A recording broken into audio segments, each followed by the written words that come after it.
आंबट चोखा भाजी खायला चविष्ट तर आहेच, पण तिचे काही आरोग्यदायी फायदे सुद्धा आहेत. चला तर मग आज सुरुवात करूया आंबट चोख्याची भाजी. तर बघा, मी आंबट चोख्याची जोडी स्वच्छ निवडून घेतली आणि ती पानं धुवून सुद्धा घेतलीत. छान चाळणीमध्ये निथरट ठेवली होती. आणि असे पानं एकसारखे लावून घ्यायचे आणि नंतर बारीक चिरायचे, म्हणजे चिरायला अगदी सोपी पडतात आणि बारीक सुद्धा चिरल्या जाते. तर बघा, एका वाटेमध्ये मी तुरीची डाळ, मिरच्या हिरव्या मिरच्या अगदी तिखट घ्यायच्या थोड्या, म्हणजे तिखट अशी छान लागते आंबट चोख्याची भाजी. बारीक चिरलेला आंबट चोखा हे सगळं मी एकत्र, आणि शेंगदाणे सुद्धा, हे सगळं मी एकत्र कुकरमध्ये शिजवून घेणार आहे.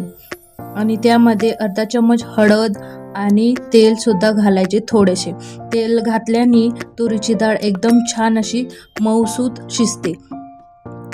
हे सगळं कुकरला 3 शिट्ट्या करून घ्यायच्या आहेत बारीक गॅसवर. तर बघा, छान अशी गरगटा अशी शिजते पालकाची भाजी. तोपर्यंत इकडे मी भाकरी बनवून घेते.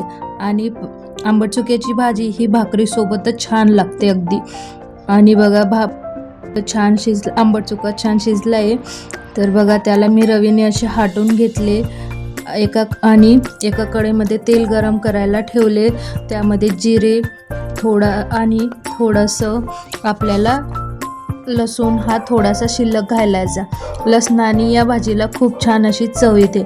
एक लाल मिरची घालायची आणि 2-3 असे कढीपत्त्याचे पानं सुद्धा घातलेत. थोडीशी हळद आणि धना पावडर. हवं तर तुम्ही गरम मसाला सुद्धा घालू शकता. आणि त्यामध्ये ही भाजी फोडणीला दिली.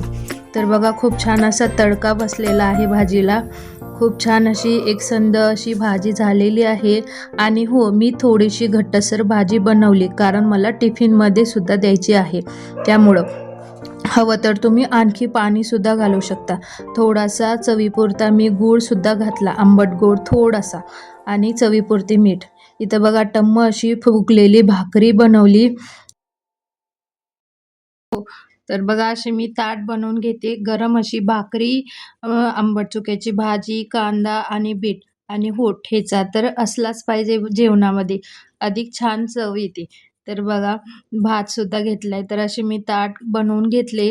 तर या मंडळी जेवायला. आणि हो, आंबट चोख्याची भाजीची रेसिपी कशी वाटली हे नक्की कमेंट करून सांगा. आणि सबस्क्राईब करायला सुद्धा विसरू नका. थँक्यू.